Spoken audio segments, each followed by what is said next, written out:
is. They definitely don't know what a 1603 is or a 7007. So, but they do recognize the rooms. The app will just. We got slideshow. You can turn the sound on if you want to hear the chime. You know, use iOS auto lock. You know, they talk about priority levels for how things communicate to one another. We go back out here to devices. We have volume. Now I know some people say that the IP control and interface on the D&M products is sluggish. That didn't seem sluggish. And that's on the transmit side.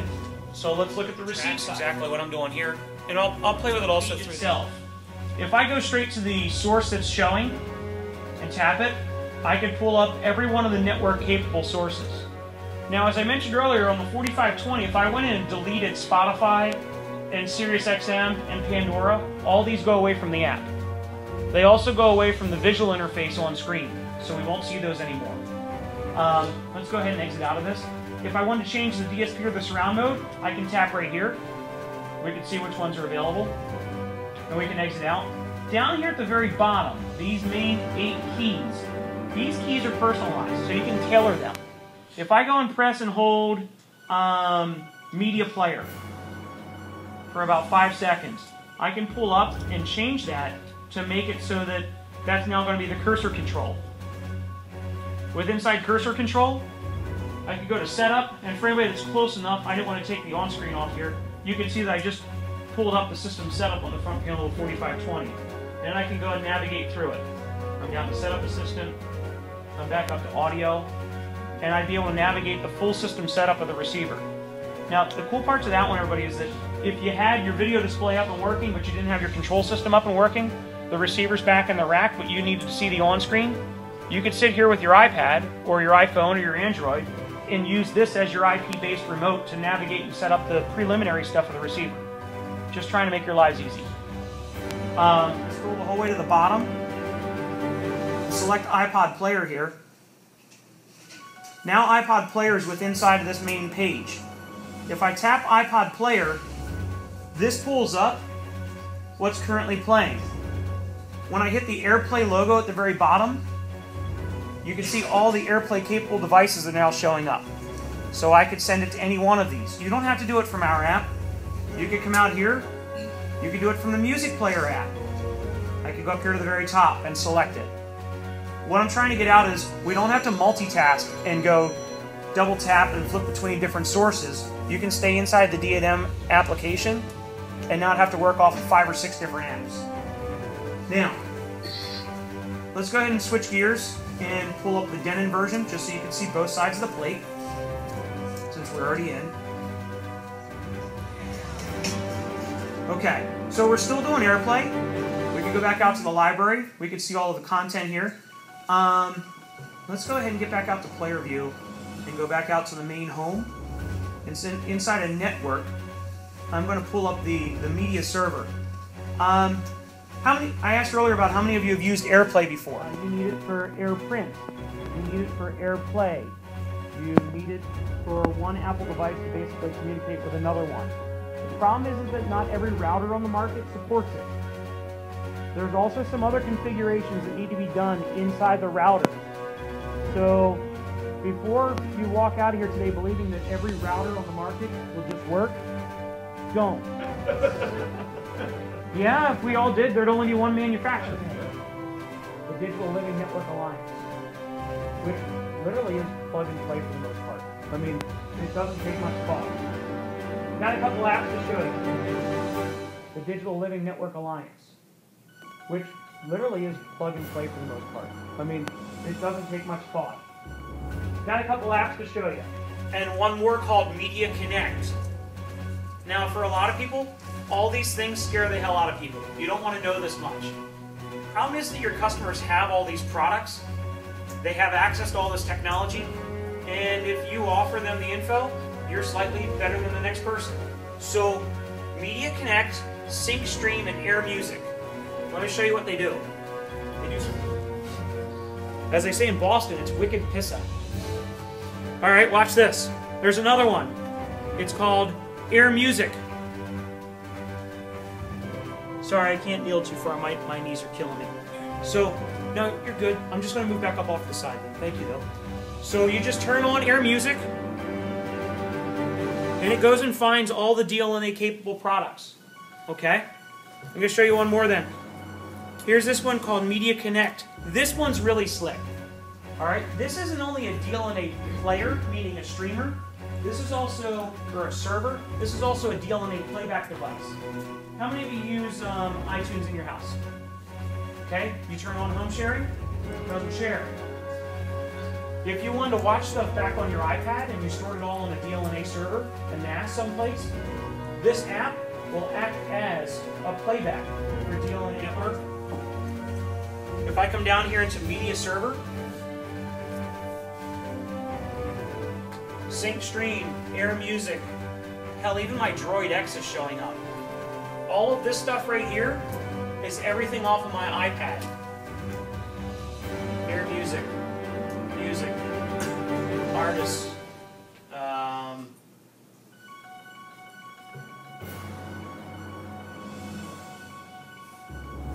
so with that, now I'm pulling this. This is playing off my iPad. Was the iPad ever supposed to be a DLNA device? Was the DLNA device ever supposed to work on Apple products? The crazier part is if I went into the Media Connect one, I can even go and pull content off my Android phone and get out of it, and there are still a couple holes in it. It's not as full baked as what we want it for the custom world. Retail-centric and user experience.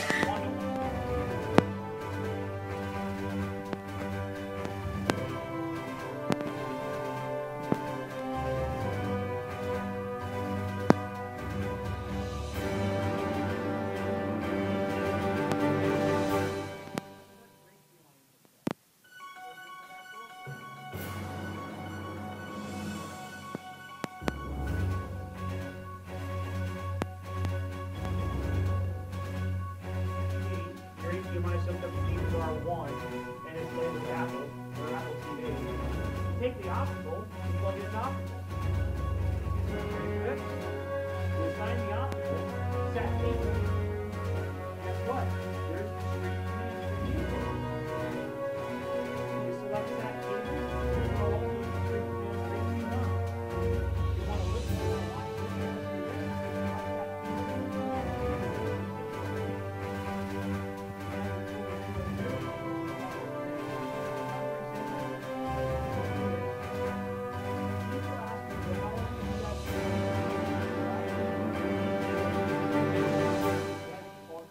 watch would kill me for telling you this, okay?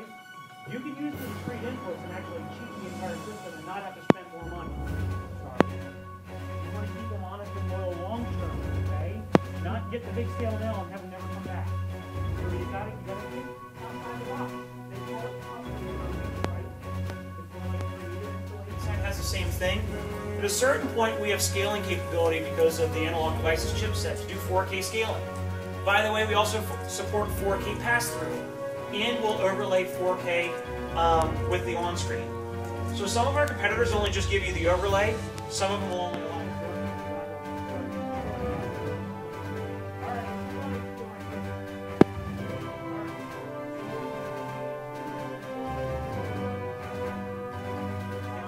2-channel digital PCM for playback. So, if we're doing zone 2 and we go straight to a display, and the main zone is watching the SAT, and the second zone is watching the same SAT input, guess what the main zone plays back on which product? But you customize it, telling it that the device is a 1080p display, guessing that's what it is, and that it supports 5.1 audio. Which means that the main zone, or actually the source, thinks that it's talking to 2 multi-channel capable products, allowing 5.1 to come out of the sending device. It's not the receiver that got governed. Okay, we didn't change it. It was the source that said, hold on, you've got this? Well, I can only send one thing. I.e., here's a better example.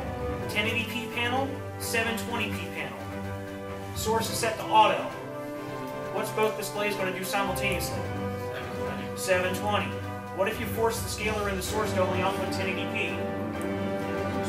No syncy. No worky. Works fine. The video and the audio scenario is the same, okay? You throw one in the playback of 1080p. Easy fix, and you have to take up a couple more use for a receiver. This piece just gets 2 Velcro or 2 zip ties and goes right in the back of a cabinet, right in the back of a rack. So there's an easy fix. Forget HDMI now for a moment as far as audio transmission. What if we want to do audio via analog, internal or external? If we want zone 2 to do amp-assign or pre-out, meaning outboard amplification, the sources this year on every one of the pieces. I don't want that to happen quite yet. All right, I'm going to pull up a couple things here. Cool. For everybody else, it's at insider.com. INSSIDER. There's also a Wi-Fi analyzer that's available on Androids. You can use, Thing on the iOS platform devices for testing IP stuff, finding out what IPs are available. This one's pretty cool because you can look at 2.4 gig networks, see what channels, what the amplitude is of the signals. You can also check 5 gig networks. If you have a GPS locator on your laptop, you can even actually go and fish and sniff out where the wireless access point is, and then read the amplitude of it as you move further away. So it's a great free software for testing stuff. And I'm sure some of you know other ones that are available as well. I just wanted to show these couple. Now,